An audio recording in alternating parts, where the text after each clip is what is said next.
जय माता रानी दोस्तों। आज के वीडियो में मैं आप लोगों के लिए वट सावित्री व्रत की कथा लेकर आई हूँ।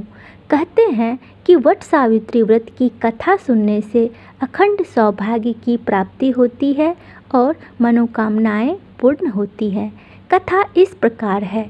प्राचीन काल में भद्र देश के राजा अश्वपति संतान के सुख से वंचित थे। उन्होंने संतान प्राप्ति के लिए सावित्री देवी की पूजा की और कठिन यज्ञ करवाया।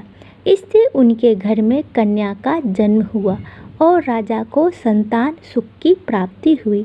राजा ने देवी के नाम पर ही अपनी पुत्री का नाम सावित्री रखा। सावित्री बड़ी होकर बेहद रूपवान हुई।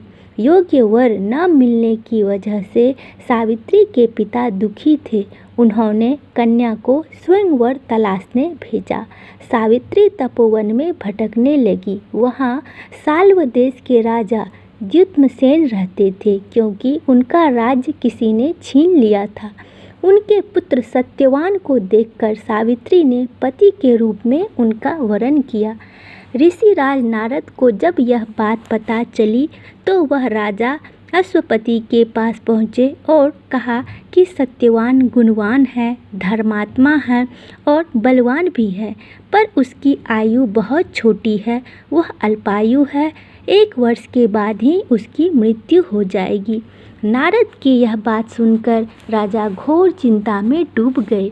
सावित्री अपने पिता से उनके चिंता का कारण पूछा तो राजा ने कहा, तुमने जिस राजकुमार को अपने वर के रूप में चुना है वह अल्पायु है। तुम्हें किसी और को अपना जीवन साथी बनाना चाहिए। इस पर सावित्री ने कहा, पिताजी, आर्य कन्याएं अपने पति का एक ही बार वरण करती है। सावित्री हठ करने लगी और बोली, मैं सत्यवान से ही विवाह करूंगी। फिर राजा ने सावित्री का विवाह सत्यवान से कर दिया। सावित्री अपने ससुराल पहुँचते ही सास ससुर की सेवा करने लगी।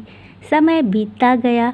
नारद मुनि ने पहले ही सावित्री को सत्यवान की मृत्यु का दिन के बारे में बता दिया था। वह दिन जैसे जैसे करीब आने लगा, सावित्री घबराने लगी। उन्होंने 3 दिन पहले से ही उपवास शुरू कर दिया। हर दिन की तरह सत्यवान उस दिन भी लकड़ी काटने जंगल चले गए। साथ में सावित्री भी गई। जैसे ही जंगल पहुंचकर सत्यवान लकड़ी काटने के लिए एक पेड़ पर चढ़े, तभी उसके सिर में तेज दर्द होने लगा। दर्द से व्याकुल सत्यवान पेड़ से नीचे उतर गए। सावित्री समझ गई और वह सत्यवान के सिर को गोद में रखकर सत्यवान का सिर सहलाने लगी। तभी वहाँ यमराज आते दिखे और सत्यवान को अपने साथ ले जाने लगे। सावित्री भी उनके पीछे पीछे चल पड़ी।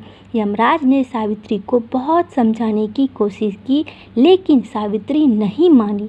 सावित्री की पति परायणता देखकर वे बोले, हे देवी, तुम धन्य हो।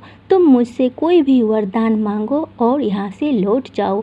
सावित्री ने कहा कि मेरे सास ससुर अंधे हैं और उन्हें आप ज्योति प्रदान करें। यमराज ने कहा, ठीक है, ऐसा ही होगा, अब तुम वापस लौट जाओ। लेकिन सावित्री अपने पति के पीछे चलती रही। यम देवता फिर बोले, तुम लौट जाओ, तुम हमारे साथ नहीं आ सकती हो। सावित्री ने कहा, मुझे अपने पति के पीछे चलने में कोई परेशानी नहीं है। पति के पीछे चलना मेरा कर्तव्य है। यह सुनकर वो बोले, एक और वर मांगो और वापस लौट जाओ। सावित्री बोली, सास ससुर का राज्य छिन गया है, उन्हें वापस दिला दें। यमराज ने कहा, ठीक है, अब तुम जाओ, ऐसा ही होगा। लेकिन वो पीछे चलती रही। यमराज ने तीसरा वर मांगने को कहा। इस पर सावित्री ने 100 संतानें और सौभाग्य का वरदान मांगा। यमराज ने कहा, ठीक है, ऐसा ही होगा, अब तुम वापस चली जाओ। सावित्री ने उनसे कहा कि प्रभु, मैं एक पतिव्रता पत्नी हूँ और आपने मुझे पुत्रवती होने का आशीर्वाद दिया है। चतुराई पूर्वक मांगे गए वरदान के जाल में फंसकर यमराज को सावित्री के पति सत्यवान के प्राण वापस करने पड़े। सावित्री उसी वट वृक्ष के पास आ गई जहाँ उसके पति का मृत शरीर पड़ा था। सत्यवान जीवित हो गया और दोनों खुशी खुशी अपने राज्य की ओर चल पड़े। घर पहुँचे तो देखा कि माता पिता को दिव्य ज्योति भी प्राप्त हो गई है। सावित्री सत्यवान चिरकाल तक राज्य सुख भोगते रहे। यमदेव ने चने के रूप में ही सत्यवान के प्राण लौटाए थे, इसीलिए प्राण रूप में वट सावित्री में चने का प्रसाद अर्पित किया जाता है।